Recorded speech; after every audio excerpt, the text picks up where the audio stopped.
Okay, we're back. I'm attorney Vincent Davis. I'm on with Cynthia Becker, and we're hosting this show. The show is The Secret, How to Fight CPS and Win. And we're taking your calls. We're generally on the air on Saturdays, 7 p.m. to 9 p.m., but we were preempted last night because of USC football. Cynthia, you ready to take another call? Yes. Okay. Let's see on the board. Okay. Brittany from California. Brittany, did you have a story to tell or a question to ask? A little bit of both, but mostly a question to ask. Go ahead.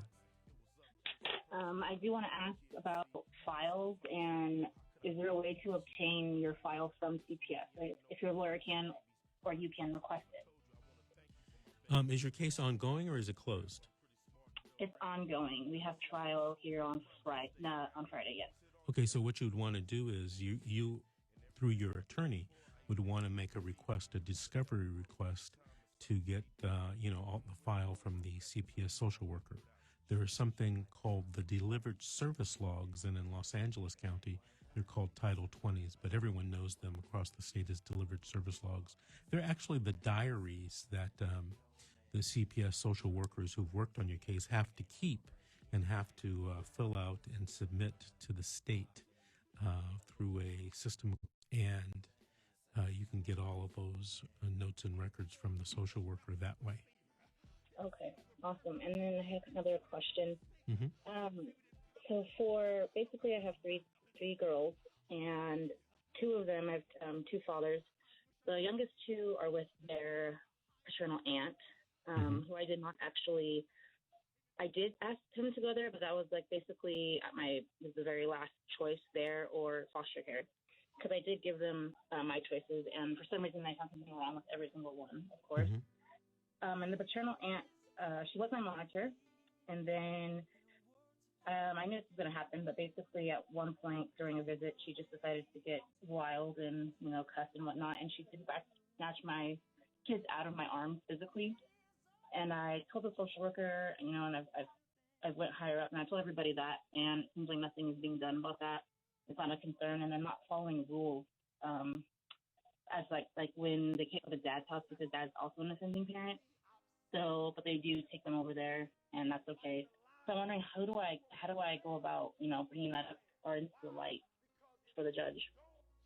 You'd bring it to light at the trial through your attorney producing certain testimony from witnesses or from yourself or through certain documents.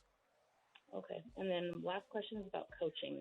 I know for a fact my ex-husband does coach my oldest. She's 8, almost 9. Mm-hmm. And I did submit. I do have recordings because I took him to court about a year and a half ago to do a custody agreement. Mm-hmm. And so I do have video, basically just her kind of talking about it naturally, about what her dad says for her to do and what she has to do at dad's house. How does that work with the whole coaching thing? Because CPS tells me things that my daughter says, but I know for a fact she would never say that. Or, I know my kids, so how does that work in court? Well, you have to prove, you or your lawyer is going to have to prove coaching by the dad. And generally that is,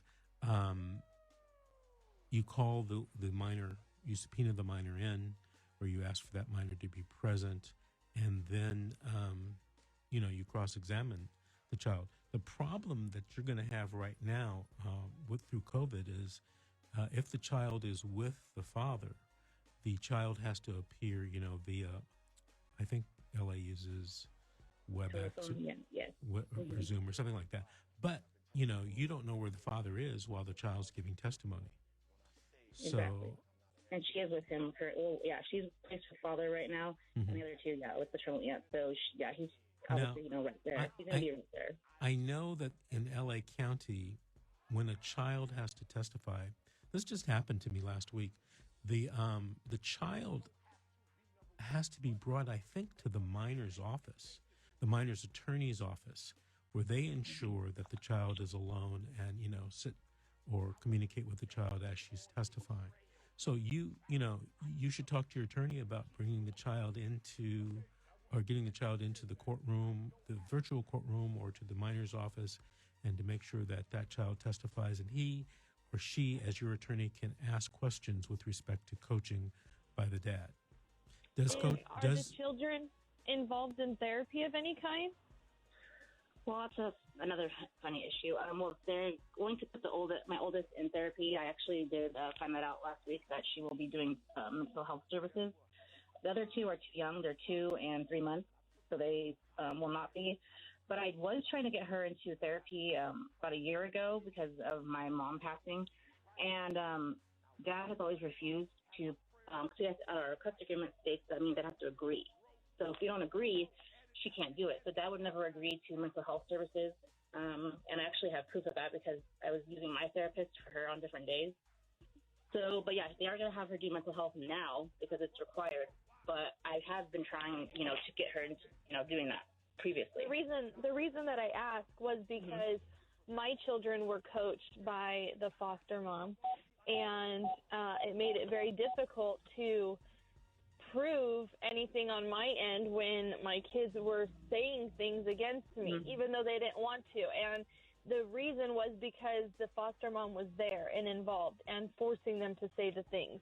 They were never pulled aside. So I think what Vince is saying is great, because if they get pulled aside from being coached and, get to have somebody who's on their side, like a therapist or whatever that wants the best for them, then the truth hopefully will come out. Yeah, that's exactly what I was asking. Perfect. That's what I wanted to know, because it's also that they don't give me my, I'm supposed to have 3 visits, bare minimum, for 3 hours. I have a newborn, and they only give me 1 visit per week for 2 hours, and they give me a monitored DPSS worker, and and they just now approved the people that I've been saying since 10/1. So it sounds to me that they're purposely trying so that my daughter's not really with my people or around anybody who would let her say anything. If that makes any sense. Yeah, absolutely. Now, So do you get to breastfeed the baby? Mm-hmm. Do you get to breastfeed the baby? No. Nope, I do not get to breastfeed the baby. Well, all 3 of my kids are formula fed, except for my second one was breastfed. For the 2-year-old was breastfed. She's probably breastfed for about 2 months, just because I have no family out here, and so it's just how it has to be, because I have an older daughter, so I'm used to always on the go. So that's why the last 2 are not breastfed. I ask because that's another thing I hear quite frequently is that the mom wants to breastfeed, but they're not allowed to per social workers. So I was just wondering. I would breastfeed, but I have a really unique situation as to where I'm a single mom, and I'm from Oregon, but I live out here, and all my family's deceased except for my grandfather, and he had congestive heart failure. So it's just me. Well, Brittany, I have an assignment for you. Yes. Today, send an email to your attorney. You guys should have a strategy meeting before, Friday, the trial date, as to how it's going to go down, what witnesses you're going to call, what exhibits that you want to produce. Okay. And maybe you can help him or her by suggesting things in writing. Maybe you can make a list of people and tell the attorney, hey, I expect this witness to say blah, blah, blah. I expect this document, it's important because, blah, blah, blah. Okay. Hey, Brittany, Perfect. do me a favor, and next couple of weeks, call us back and tell us how things turned out, okay? No problem. We'll do. Thank you so much. Thank you for calling, and thank you for listening.